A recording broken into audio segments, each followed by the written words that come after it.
Salut à tous, c'est Pang de la chaîne, bienvenue sur cette vidéo qui aujourd'hui va parler de cette facilité qu'on peut avoir à objectiser les personnes et oublier que ces personnes sont sujettes d'elles-mêmes, de leur point de vue et de leur façon de faire et d'avancer dans le quotidien.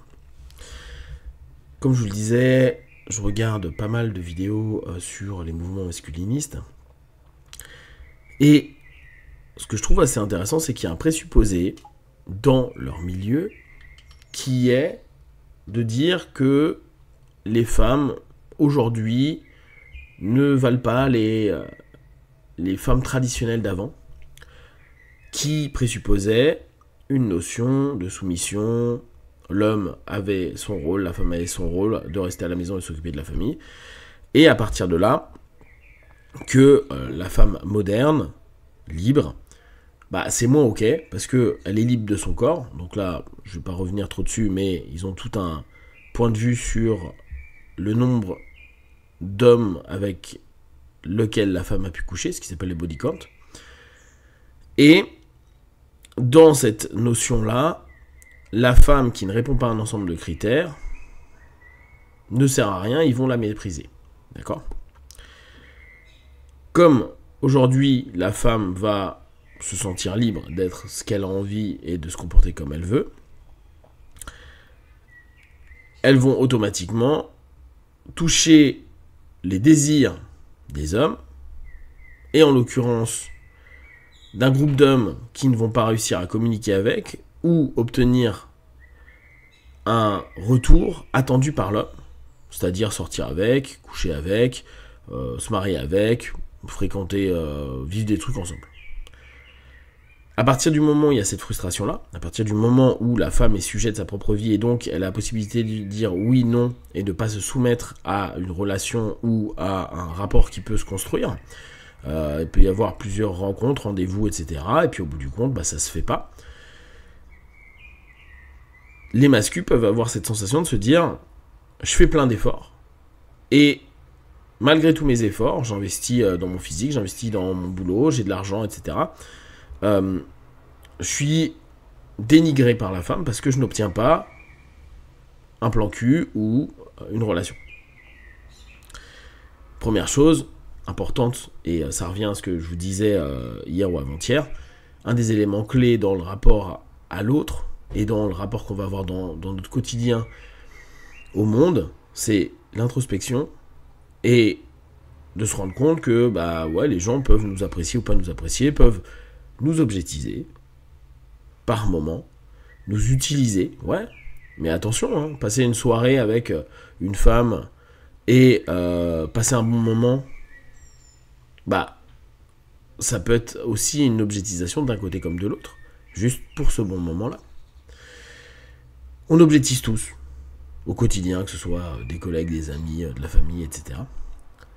Ce qui est assez marquant, c'est que souvent on objective par séquence, par petits moments, par rapport à des besoins qu'on a.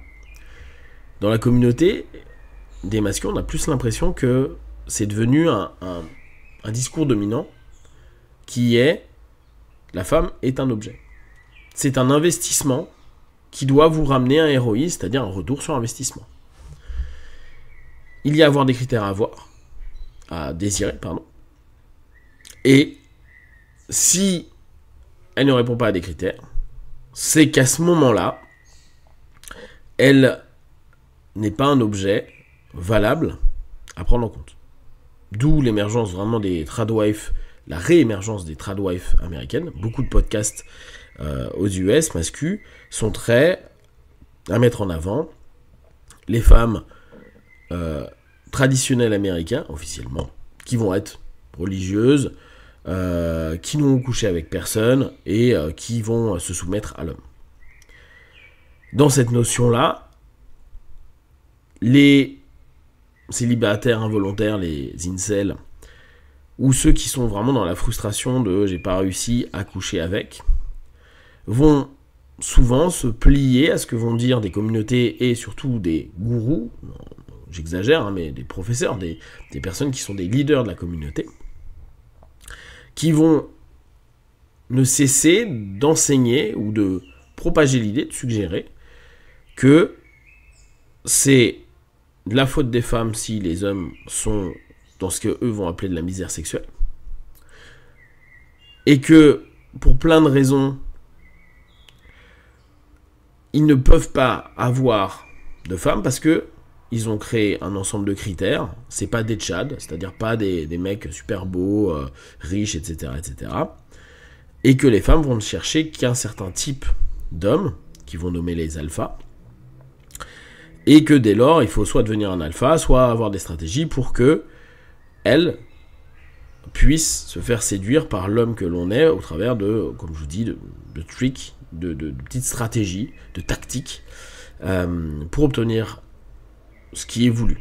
Ce qui était, à l'époque, pour ceux qu'on connu, avec Ross Jeffries, etc., à l'époque, le début des PUA, donc les pick-up artistes, les dragueurs professionnels, entre guillemets. C'était utiliser des techniques de PNL et d'hypnose pour potentiellement faire que la fille que l'on vient de rencontrer à la soirée, on était aux États-Unis, côte ouest, couche avec nous le plus rapidement possible pour éviter de faire après 10 000 trajets quand on est à Los Angeles, où ça risque d'être 3 heures de route pour aller à chaque fois la voir. Donc l'idée, c'était arriver facilement à obtenir un retour sur l'investissement, le temps qu'on vient de passer en soirée ou les verres qu'on a payés.